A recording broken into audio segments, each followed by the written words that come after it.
Capítulo 4. Una alacena con enlatados y agua. Cuando estaba investigando para mi libro la importancia de morir a tiempo, me tropecé sin querer con unas ciudades subterráneas en la Capadocia turca. Dos ciudades increíbles, inverosímiles, Derinkuyu y aún más profunda, perdida en las inmensidades del planeta, Kaimakli. ¿Qué diablos era eso? Seres viviendo en las profundidades durante un tiempo prolongado, durante décadas enteras, comiendo, orando, copulando, teniendo sus hijos entre catacumbas y cavernas oscuras. ¿Por qué? ¿Quiénes eran? ¿Salieron en algún momento a la superficie? ¿De qué se estaban escondiendo? Poco después empecé mi saga juvenil y ahondé en algunas de esas investigaciones. Me tropecé con refugios subterráneos a lo largo de los 5 continentes, búnkeres, esferas de seguridad para sobrevivir a tsunamis, pequeños sótanos resistentes a radiaciones atómicas y bien aprovisionados de comida, agua y medicinas. ¿Qué estaba sucediendo? Todo el mundo se estaba volviendo loco. Incluso estudié bien los planos y el diseño de una ciudad en Kansas, enterrada a varios metros de profundidad, que ya está terminada y en la que es posible vivir durante 10 años sin salir de allí. Futurópolis, en una ciudad autosustentable, con teatros, cines, bibliotecas, cultivos propios y un pequeño hospital. Los multimillonarios que la construyeron pagaron $7 millones por cada uno de sus apartamentos. Me di cuenta enseguida de que este tipo de proyectos no pertenecían a colonias de hippies fumando marihuana y esperando el fin del mundo en medio del humo de sus porros, ni a loquitos cansados del sistema que habían decidido de retirarse a conformar comunas de desadaptados, ni a místicos ingenuos siguiendo a algún gurú embaucador de turno. No, se trataba de gente con acceso a una buena educación, bien informada y que llevaban vidas normales e incluso muy exitosas. Y la misma pregunta volvía una y otra vez: ¿por qué? Como si esto fuera poco, varios gobiernos decidieron construir un búnker en el hielo noruego y guardar allí toda la memoria genética del mundo vegetal. Hasta la planta más remota de la isla más escondida ya está allí. Son millones de dólares reunidos por gobiernos europeos y por los Estados Unidos, empeñados en preservar la vida vegetal en caso de una gran hecatombe. Se le llama la bóveda del fin del mundo o la nueva arca de Noé. Y ya empezaron con la memoria animal también. Están recogiendo muestra de cada insecto, de cada bicho que se mueve en las profundidades de los océanos. ¿Por qué la mayoría de los mortales caminamos por las calles tan tranquilos? Seguimos asistiendo a nuestros trabajos y a nuestros estudios como si nada estuviera pasando, mientras otra gente se está preparando para una catástrofe.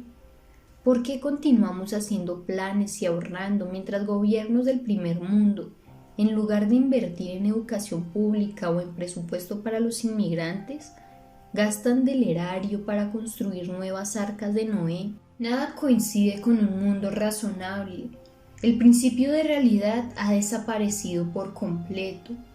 Por esos meses del canal, Nat Geo estrenó una serie justamente de personas que están entrenándose en cómo sobrevivir a crisis mundiales futuras. Terremotos, colapsos del sistema financiero, pandemias y demás. En inglés se titulaba el programa Preppers, lo que traduce como supervivencialistas. Había incluso ejemplos de familias enteras con sus mochilas al hombro que hacían ejercicios de cómo escapar de sus respectivas ciudades en caso de un terremoto o de una crisis alimentaria. Niños cargando morrales, botiquines con sus linternas en la mano y con máscaras antiguas cruzando bosques y cañadas para encerrarse en ese búnker que papá había construido para que ellos pudieran sobrevivir. Todo el mundo se estaba volviendo loco y nadie quería aceptarlo. Viajé a Cusco en busca de Machu Picchu, a Andahuay y Lillas en busca de unas extrañas momias, a Tikal en Guatemala, a Benjamin Constant en el Amazonas brasileño, siempre en busca del misterio. Las ciudades subterráneas de Derinkuyu y Akai Makli no eran excepciones extrañas de la antigüedad, sino una constante, un procedimiento, un método que encontraron los antiguos para sobrevivir a grandes catástrofes. Civilizaciones avanzadas han desaparecido en el pasado, y solo algunos, muy pocos, lograron esconderse en refugios muy bien resguardados y salvar sus vidas. Quedaron constancias de ello. La ciudad de Ubar, que logró descubrirse gracias a la colaboración de los satélites de la NASA, es una prueba de ese pasado remoto que desconocemos por completo.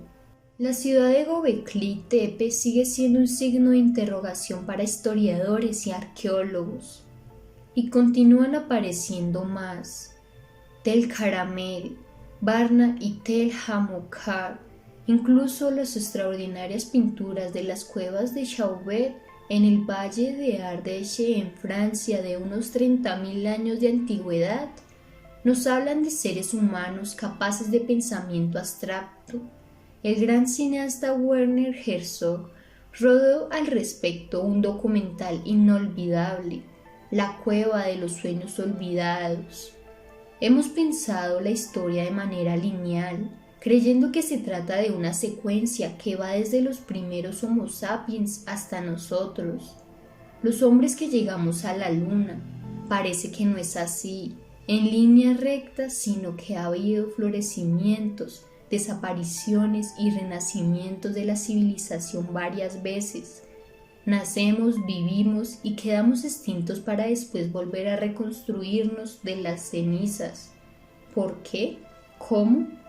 Parece mentira, pero basta echar un vistazo allá afuera, a la Luna o a Marte, por ejemplo, para dar con la clave. Cuando vemos la Luna con un telescopio casero, lo primero que nos impresionan son sus cráteres. Lo mismo sucede con Marte, son impactos con asteroides y meteoritos, y nuestro planeta no es la excepción. Hemos sido golpeados varias veces. El más famoso es el que sucedió hace 65 millones de años y que exterminó a los dinosaurios, pero tenemos huellas de otros más que impactaron en Arizona hace apenas 50.000 años, o en Siberia el 30 de junio de 1908, más la explosión de grandes volcanes, más terremotos y tsunamis de dimensiones que ni imaginamos siquiera. Es decir, en cualquier momento nos volverá a suceder, volveremos a ser impactados y muchos de nosotros desapareceremos por completo, como sucedió hace 65 millones de años. Solo sobrevivieron los mamíferos pequeños que lograron esconderse en cuevas y refugios subterráneos.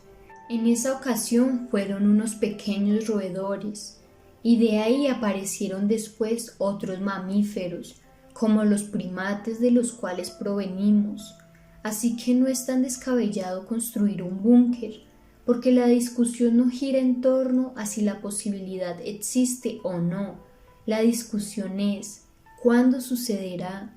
Solo en cuestión de tiempo.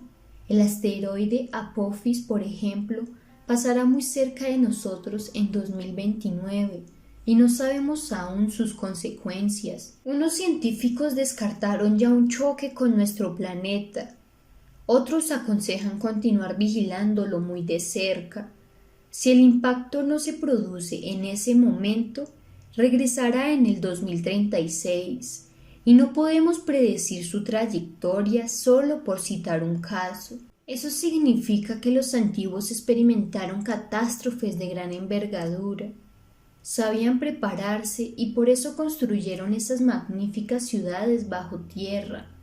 Y esa es la razón por la cual hoy en día estamos haciendo lo mismo, porque aprendimos la lección estudiando los complejos laberintos de Derinkuyu, las esculturas de Göbekli Tepe o las distribuciones geométricas de Tel Caramel. Por otro lado, me intrigaba desde años atrás un programa de control mental patrocinado y financiado por la CIA, el famoso proyecto MKUltra. Después de la Segunda Guerra se cree erróneamente que Alemania perdió la guerra, y no es un error de perspectiva. Desde el final del conflicto, Estados Unidos ya tenía claro que sus verdaderos enemigos eran los rusos.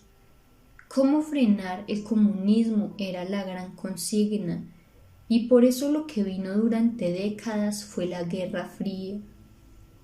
Eso significa que al finalizar la guerra la mayoría de los científicos y cerebros alemanes terminaron trabajando para Estados Unidos, su gran aliado, y entre esos experimentos uno de los más terribles fue el de control mental. Cómo gobernar y dominar la psique de los ciudadanos, algo que el nazismo conocía bastante bien, cómo seducirlos, encarcelarlos y conducirlos en una dirección previamente establecida. Probaron con LSD, con televisión, con propaganda tendenciosa, intimidando a los participantes del proyecto, con electrochoques, con tortura psicológica. La gran ensayista Naomi Klein cita algunos de esos resultados en su libro La doctrina del shock. Bajo el efecto de una gran presión, los ciudadanos sufren de regresiones infantiles y se entregan a sus líderes en busca de protección, como si fueran niños buscando el abrazo de sus padres. Es entonces cuando los políticos pueden hacer con ellos lo que les da la gana, e imponen cláusulas económicas, impuestos e incluso arman guerras y los mandan a trincheras a que mueran sacrificados.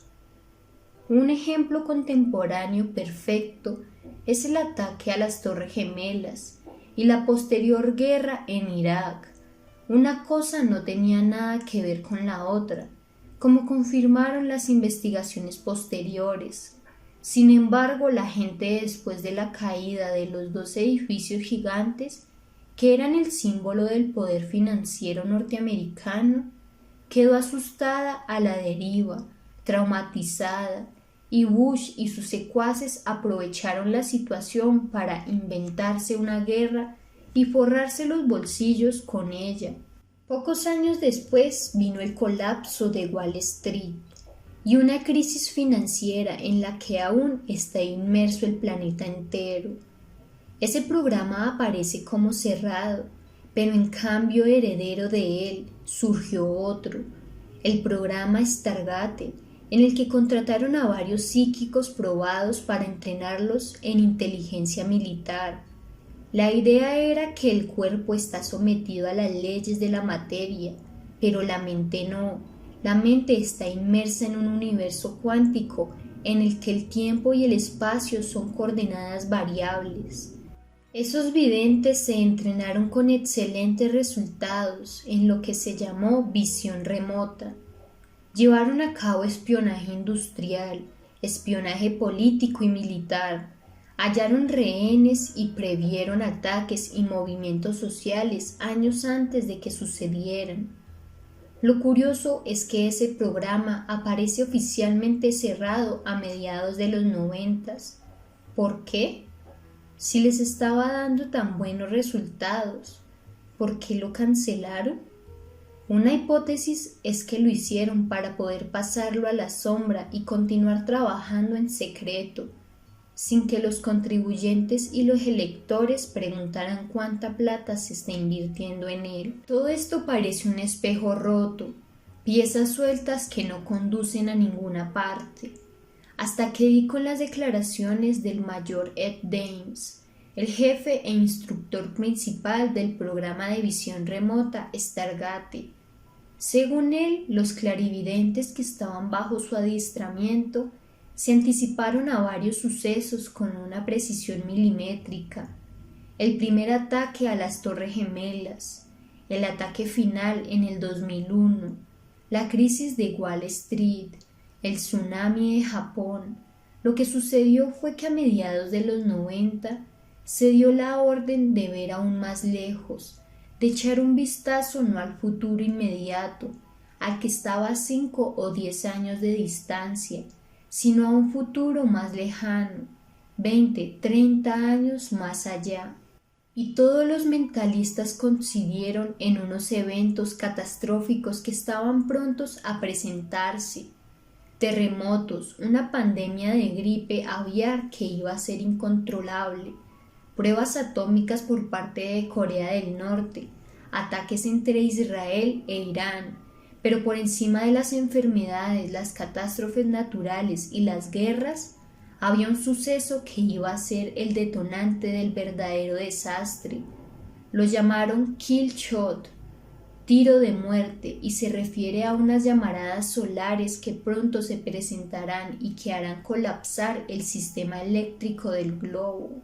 De hecho, ese fenómeno ya se presentó en 1859, solo que por aquel entonces la sociedad no dependía como ahora de la red eléctrica y computacional. Cuando esas llamaradas arrasen con la electricidad, dejarán de funcionar los bancos, los cajeros electrónicos, no podrán dar dinero, no habrá internet, ni teléfonos celulares, ni televisiones, ni tabletas, ni correos electrónicos, nada. Los pacientes en los hospitales se morirán porque los aparatos se estropearán, los aviones no sabrán dónde aterrizar, los carros crearán trancones infinitos porque los semáforos no funcionarán, la gente no podrá comprar comida porque no habrá dinero ni cajas registradoras disponibles para efectuar los pagos. La dependencia de nuestra cultura con respecto a la tecnología nos llevará a ese caos cuando se presente Kill Shot. Palabras más, palabras menos. Esta es la teoría del mayor Ebbings. Cuando di con estas declaraciones, empecé a comprender el dibujo general de mi rompecabezas, y las piezas se encajaron sin dificultad. Así que esta era la razón por la cual había tantos búnkeres alrededor del globo, tantos refugios subterráneos estatales y privados, tantas ciudades bajo tierra, tantos gobiernos recogiendo la memoria vegetal y animal del planeta y preservándola bajo las nieves de Noruega, tanto ciudadano entrenándose en cómo volver a cultivar la tierra, cómo extraer miel de abejas de los panales, y cómo defenderse de los demás cuando la sociedad se convierta en un gigantesco conflicto de todos contra todos. La razón de este enorme movimiento apocalíptico es que los encargados de la visión remota de Stargate se anticiparon y vieron cómo el Sol nos va a enviar una descarga descomunal de llamaradas que harán estallar todos nuestros sistemas. Así que, mientras nosotros seguimos cotizando en un fondo de pensiones y cesantías y pagando cumplidamente nuestros impuestos, miles de personas se están preparando para ingresar en otra dimensión, en otro mundo maravilloso. Me pareció fantástica la idea. ¿Quién estaba escribiendo al respecto que autores de literatura estaban construyendo nuevos universos narrativos a partir de estas coordenadas increíbles? Ni idea. No me tropecé sino con series de televisión, películas y varios documentales, algunos blogs muy activos al respecto y una que otra página web. Al igual que Don Quijote, uno decide en qué realidad desea vivir, molinos de viento o gigantes. La realidad no es una condena, sino una elección. Ahorrar responsablemente para tener una vejez digna, o Kill Shot, la cotidianidad o la fantasía. Acababa de cumplir 50 años, no había querido casarme ni tener hijos, así que era un buen candidato para lanzarme en pos de una aventura más allá de lo establecido. Las ideas al médico, el examen de próstata reglamentario o prepararme para el fin del mundo, no había nada que decidir, estaba claro. Un proyecto que tenía de vender mi apartamento e irme a fundar un monasterio zen con un viejo amigo no había dado resultado. Empecé entonces a mirar si podía cambiar el apartamento por una casa en las afueras de Bogotá, Chía, Cajicá o La Calera. Eso me permitiría construir un refugio y meter en él libros. Sway Lawrence, Durrell Horacio Castellanos Moya, René Rebetés, enlatados, agua y un botiquín de primeros auxilios. Pero nada, tampoco pude cambiar el apartamento. La burbuja inmobiliaria me lo impidió. Fue entonces que, como una especie de manual de aprendizaje, empecé este libro. La idea era ir tanteando, ir sintonizando con otras sensibilidades, a ver quiénes estaban explorando otras dimensiones de conciencia, otras formas de percibir ese amasijo incomprensible que llamamos realidad. Publiqué en mi blog un artículo sobre por qué hay que dudar permanentemente de lo real, y al final invité a los lectores a que, si tenían una historia que ameritara estar en mi nuevo libro, me escribieran y me permitieran el acceso a ella. Y entre los distintos mensajes que me llegaron, una pequeña crónica escrita por una joven estudiante de periodismo, Sandra Quintanilla Ordóñez, llamó mi atención. Hacía alusión a una mujer llamada Coral, que veía espíritus y que recibía mensajes de esas entidades. Leí el texto completo y me quedé perplejo cuando en un pequeño párrafo hablaba de un espíritu que en una sesión había dado unas instrucciones de cómo sobrevivir a una catástrofe que era inminente. La breve e inquietante cita era la siguiente. Él dice que va a pasar algo en el mundo a las 5 de la mañana. Es un cambio total. La gente no va a entender lo que va a pasar. Donde no había árboles van a crecer. Donde no había vegetación habrá vegetación. Nadie lo va a creer. Todos van a pensar que son los extraterrestres, pero no van a ser ellos. Habrá 2 indígenas que regirán eso. Será un cambio espiritual. Ocurrirán terremotos y huracanes. Es una limpieza. Él menciona mucho que hay que guardar comida enlatada y que no se asusten, dice él, que a medida que pase el tiempo se va a sentir tranquilidad y calma. Ese día aclarará más temprano que los demás días. Además, después de que se posesione el nuevo presidente, habrá 2 derrumbes. Una mujer que ve espíritus, que sirve de intermediaria entre esos seres y nosotros, que transmite mensajes de un mundo a otro.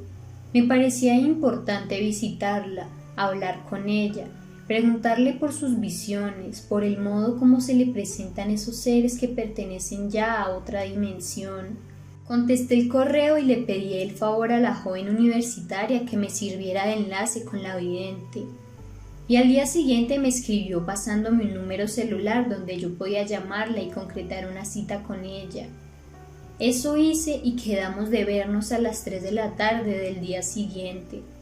No se me pasó por alto que era la hora sagrada, la hora en la que crucificaron a Jesús, en contraposición a las 3 de la mañana, la hora de los demonios. Llegué a una casa de clase media al norte de la ciudad a la hora convenida. Me recibió una mujer voluptuosa de cabello y ojos negros, con una sonrisa irreverente que daba la impresión de estar siempre cometiendo alguna travesura.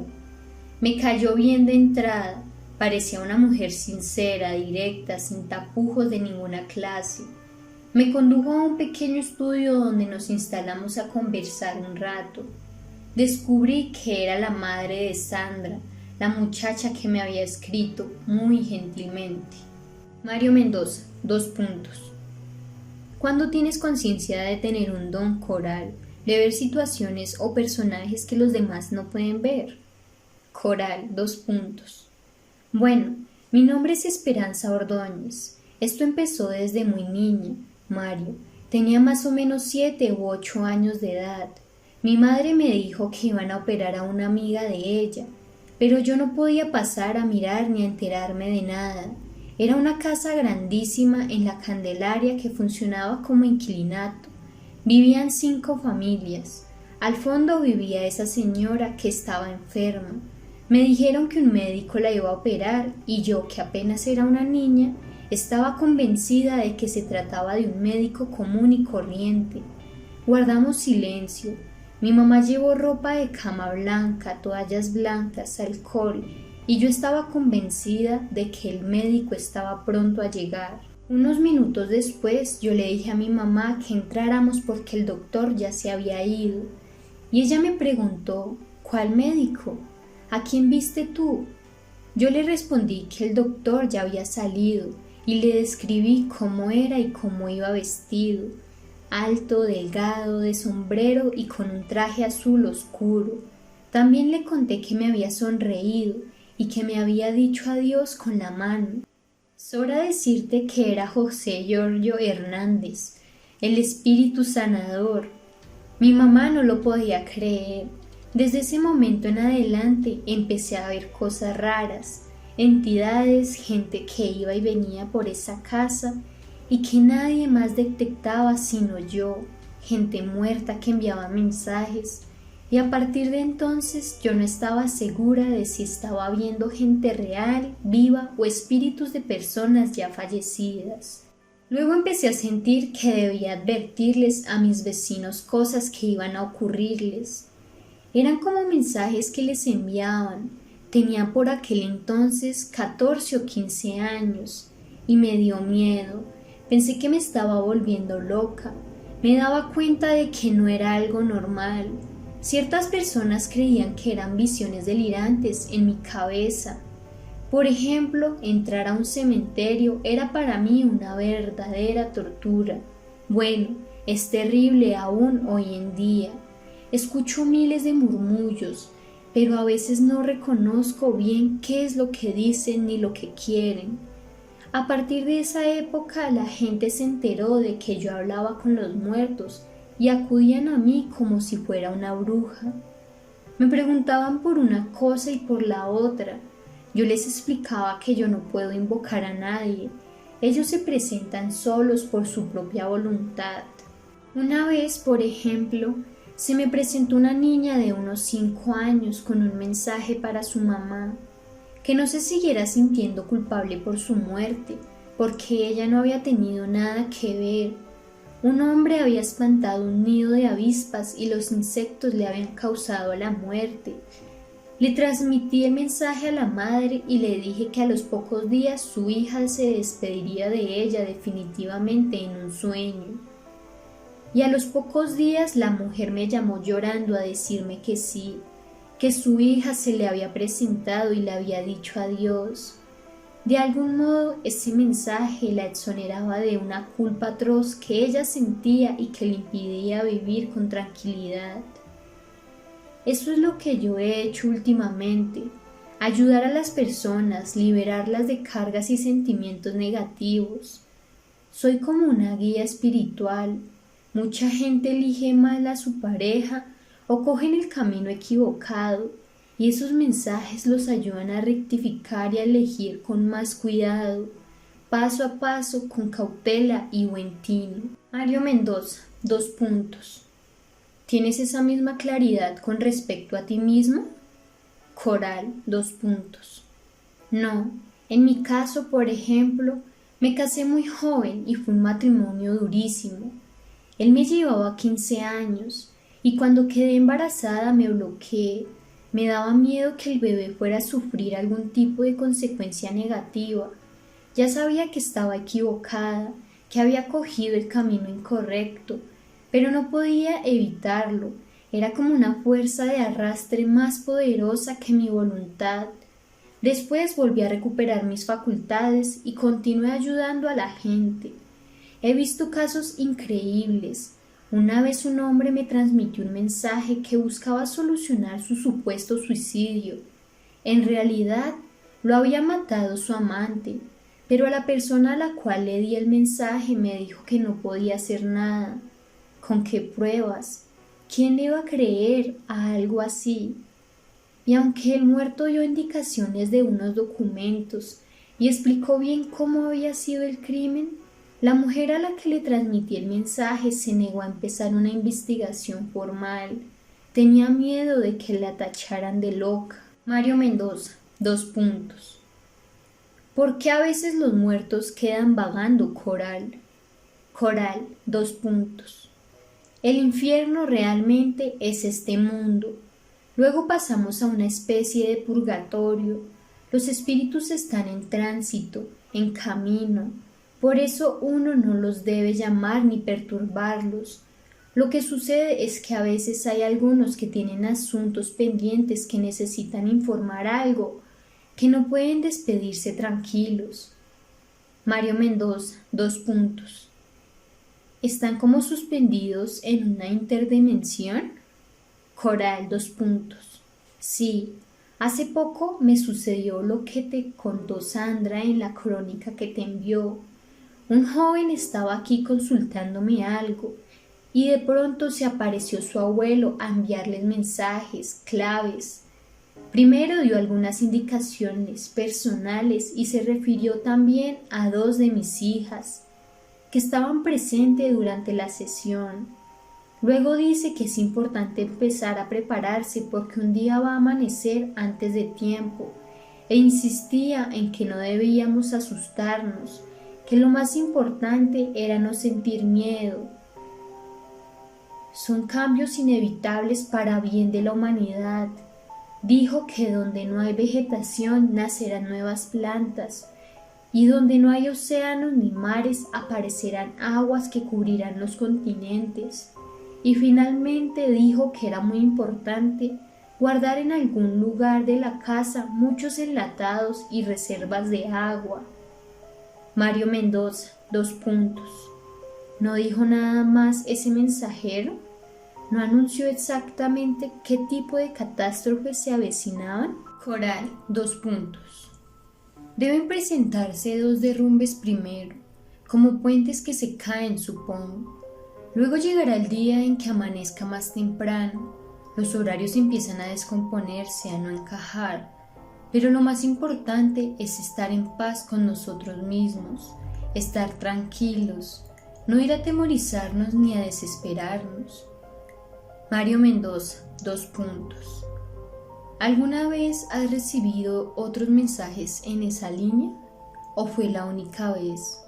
Coral, Esa fue la única vez y me dio miedo. No sé si me va a volver a pasar.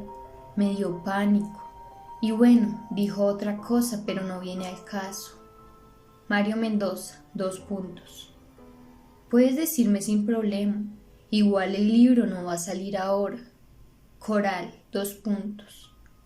Se trata de una confusión con respecto a la elección presidencial. Todo el mundo cree que va a ganar el que sacó más votos en la primera vuelta.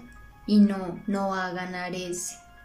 Mario Mendoza, Va a ganar Santos. Risas. Mario Mendoza, Otro de mis entrevistados para este libro, Armando Martí, dice que gana Santos. Coral, Sí, así es. Risas. También va a surgir una mujer que acompañará al presidente en cambios fundamentales para el país. Mario Mendoza, ¿Tú sientes independientemente de los mensajes, Coral, o de los mensajeros, tú sientes algo extraño en el mundo contemporáneo? ¿Tú tienes la sensación de que se avecinan sucesos catastróficos? Coral, Sí, yo sé que va a suceder algo terrible. Hace unos 5 años vi que todo se derrumbaba. Puede empezar con temblores o con terremotos. Algo está confirmado. Va a quedar poca gente. A veces lo veo como si estuviera en una película, pero solo soy la mensajera. Hay que ubicarse mejor en la vida, dejar la tristeza, la melancolía y la depresión. Pero sí sé que buena parte de la humanidad va a sufrir mucho. Mario Mendoza, ¿Tú te vas a salvar, Coral? Coral, Sí. Mario Mendoza, ¿Estás segura? Coral, Sí. Mario Mendoza, Eso significa que entonces podemos sobrevivir en Bogotá. Coral, ¿Quién te dijo a ti que todos íbamos a morir? Risas. Vamos a quedar pocos, pero algunos sobreviviremos, sí. Mario Mendoza, . Los grandes gobiernos están invirtiendo fortunas en refugios subterráneos. Coral, . Muchos de esos esfuerzos son en vano, no servirán para nada. Lo importante es que es un cambio positivo porque lo que viene es mucho mejor. Mario Mendoza, . Ahora, ¿tú tienes la habilidad para verte a ti misma? Coral, . A veces puedo y a veces no. Sé, por ejemplo, que no debí haber tenido hijos. Yo debí quedarme sola y estudiar más, viajar más. Pero este fue el camino que tomé y debo enfrentarlo.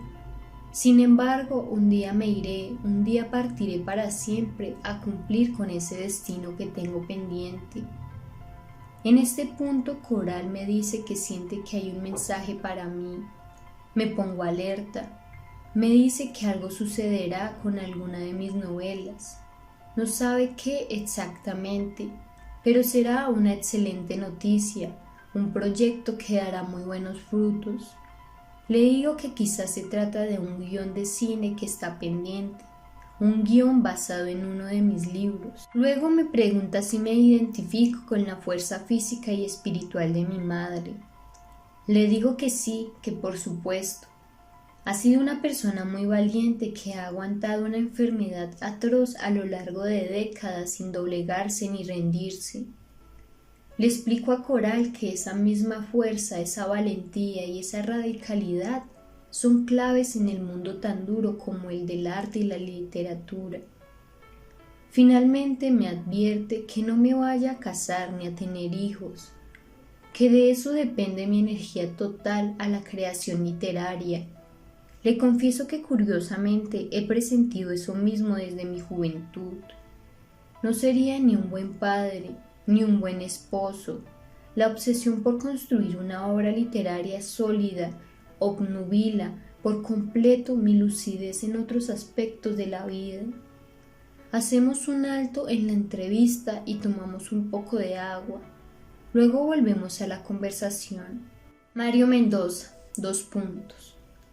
¿Te puedo hacer una pregunta íntima? Los videntes y los artistas nos parecemos mucho en algo, y es que trabajamos con nuestra energía sexual, con nuestra potencia de eros, con nuestra fuerza creadora. Para los demás, el sexo es algo que se practica o no se practica y ya está. Pero para nosotros es diferente, es más complejo, somos más sutiles. ¿Tú has sentido a lo largo de tu vida que tu potencia erótica está ligada con las visiones? Coral, . Yo nunca le he temido al cuerpo, lo he vivido a plenitud, pero a medida que pasa el tiempo eso deja de ser fundamental. Tengo amigas que no pueden vivir si no tienen un hombre a su lado, yo no. Me separé hace unos 10 años y ya no sufro de esa dependencia. Y me siento muy bien así. Estoy en un escalón diferente y siento actualmente cierto grado de limpieza. Mario Mendoza, . ¿Crees que reencarnamos, Coral? ¿Hemos estado aquí antes? Coral, . A ti te envían aquí por algo. Tienes que ser un profesor o una madre abnegada. Y si no cumples con ello, regresarás a aprender tu lección. Sin embargo, fíjate, no todo el mundo tiene que hacerlo. Hay personas que cumplen a cabalidad con su misión, con su aprendizaje. Mario Mendoza, . ¿Tienes recuerdos de haber sido alguien más? Coral, . Sí, fui una guerrera, una mujer que vivía en un castillo. Me mataron en un combate. De esa vida pasada quizá es que me vienen los gustos por lo antiguo. Por eso me gusta tanto la Candelaria, los muebles viejos, la ropa de otros siglos. Mario Mendoza, . ¿Sabes cómo vas a morir y cuándo? Coral, . Me quedan de 8 a 10 años. Será un accidente y me alegra que mi misión termine pronto. Me parece bien. He transmitido ya lo más importante. hacer lo que más nos guste, lo que amamos de verdad, y aprender a perdonar. Es importante perdonar a los otros y perdonarnos a nosotros mismos. He ahí la clave. Nos damos un abrazo con coral y nos despedimos entre bromas que nos hacemos mutuamente. Hay una energía amigable y cómplice entre nosotros. Pocos días después le envío un par de mis novelas a manera de agradecimiento por su tiempo y gentileza. Esa misma noche no puedo evitar pensar en la clase de ecología de mi padre en la Universidad Nacional. Por aquel entonces yo me encontraba fantaseando con estudiar medicina. Había hecho un premédico en la Universidad El Bosque y luego entré como asistente a 2 o 3 clases en la Nacional, entre ellas a la de mi viejo, que tenía fama de ser un profesor estricto, una cuchilla. De hecho, y creo que lo hizo solo para mortificarme, me puso al final 2.9 sobre 5.0 y luego se ufanaba de que yo había perdido su materia. Lo cierto es que el eje de esa clase era una idea que no he podido olvidar después de tantos años. Un planeta que tiene unos recursos finitos no puede sostener a una población que se reproduce incontroladamente. Tarde o temprano colapsará. Desde esos años 80 ya los ecologistas sabían que la catástrofe de nuestras sociedades era solo cuestión de tiempo. Los recursos no renovables se extinguirán y no habrá manera de detener la hecatombe. Si no es un meteorito o las llamaradas solares o la explosión de un supervolcán, seremos nosotros mismos los encargados de crear nuestra destrucción. Tenemos el cronómetro en la nuca contando los segundos. Hace un tiempo visité la casa de una pareja de amigos que acababan de ser padres. La escena, por supuesto, siempre es conmovedora. Admiro la fe en la vida que tienen aquellos que deciden procrear, la confianza en que las nuevas generaciones podrán continuar con lucidez la aventura humana. Además, me encantan los niños, su irreverencia, su falta de diplomacia, su desparpajo, su sinceridad. Sin embargo, más allá de las sensaciones positivas que me generan, tengo claro que el problema más importante que enfrentamos en este momento como especie es el de la superpoblación mundial. Hace solo 200 años éramos 650 millones de personas.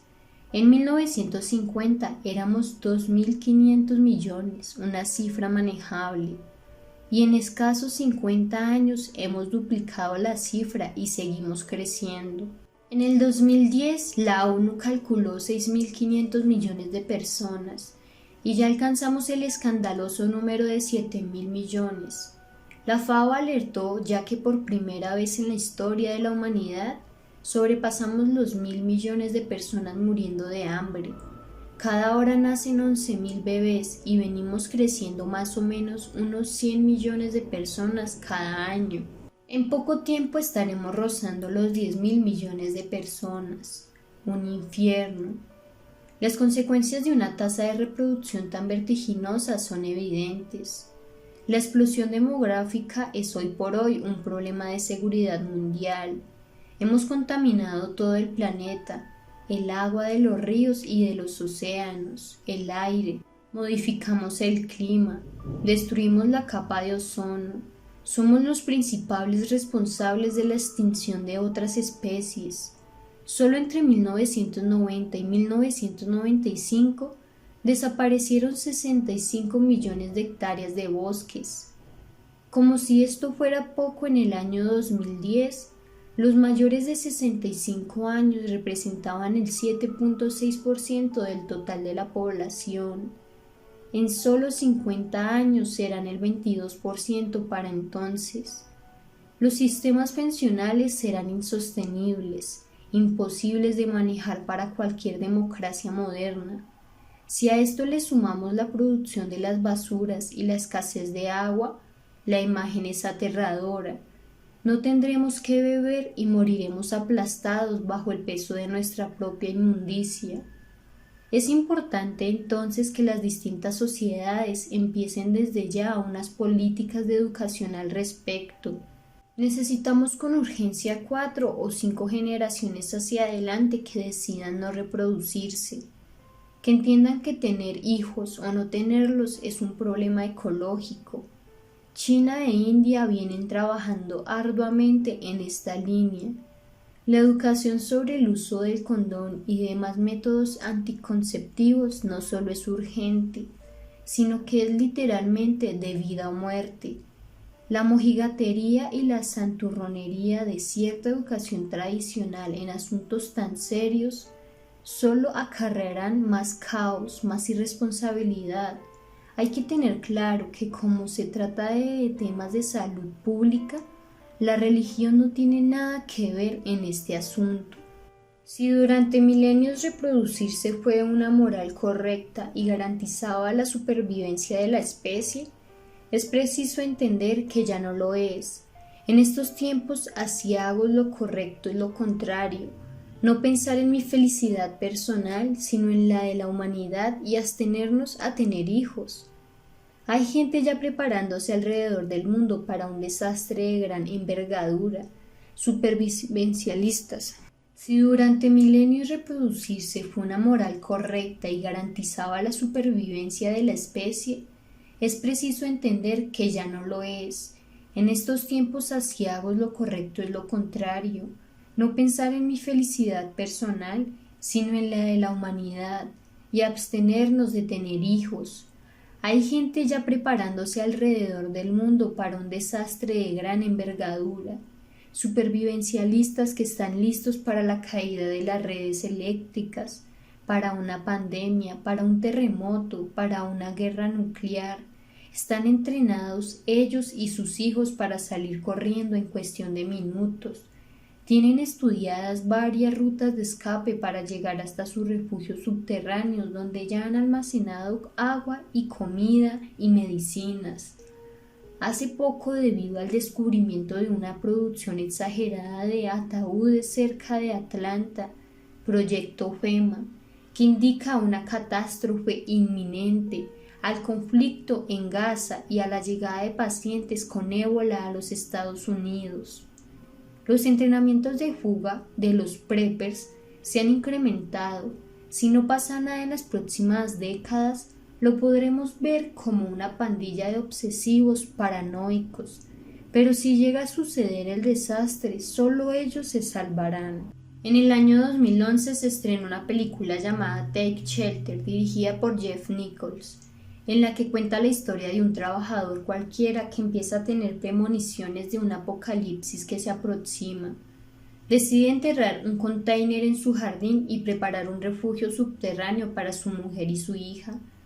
Todo el mundo lo considera un demente, un trastornado peligroso, pero al final los sucesos llegan y el único que está preparado realmente es él.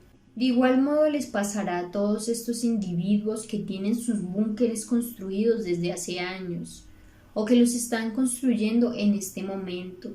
Si llega la guerra nuclear o la caída del sistema financiero o una pandemia mundial, los únicos que sabrán qué hacer serán los preppers. Desde el año 2011 la Comisión Europea viene advirtiendo de una posible tormenta solar catastrófica.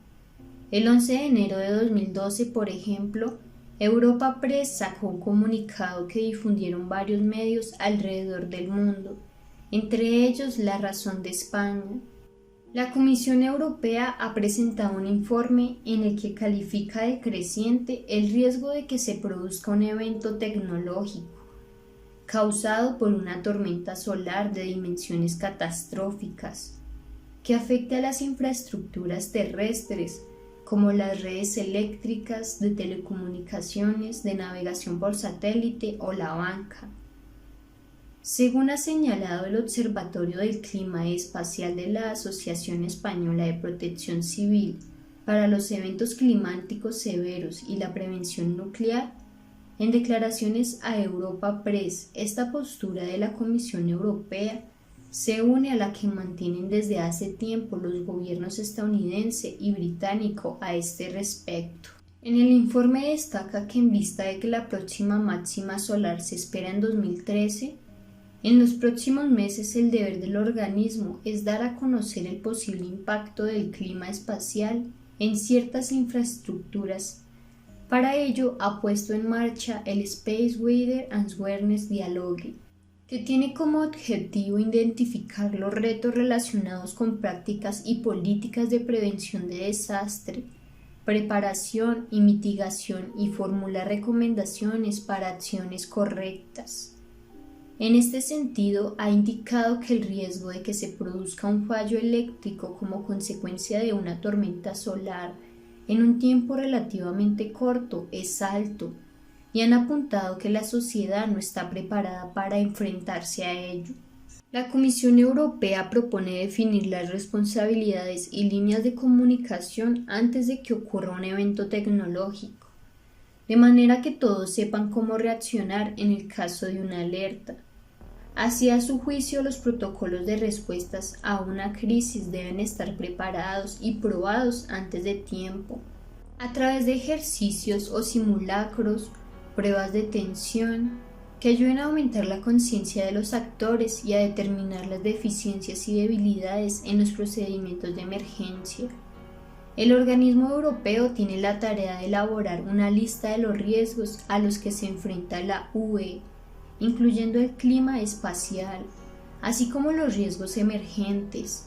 Además, los Estados miembros se han de comprometer a llevar a cabo una evaluación de riesgos nacionales basadas en las orientaciones de la Comisión Europea. Para el Observatorio del Clima Espacial de la Asociación Española de Protección Civil para los Eventos Climáticos Severos y la Prevención Nuclear, incluir el clima espacial en la lista de los riesgos emergentes puede contribuir a aumentar la comunicación de peligros y riesgos asociados y mejorar la preparación. El fin de semana siguiente a esta entrevista, paso por un supermercado cerca a mi casa y me descubro en la sección de enlatados llenando el carrito con atún, salchichas, verduras de todo tipo, melocotones y piñas de almíbar. Tomo también varias garrafas de agua. Luego improviso una alacena en el cuarto de ropas de mi apartamento y organizo mi kit futurista apocalíptico por si acaso, nunca se sabe. Quizá ese mensaje del espíritu del abuelo no era para su nieto, ni siquiera para Coral y sus hijas, sino para mí, y yo siempre he estado atento a tomar nota y a guardar con celo los complejos e incluso retorcidos anuncios que el mundo nos envía por los caminos más inciertos e insospechados.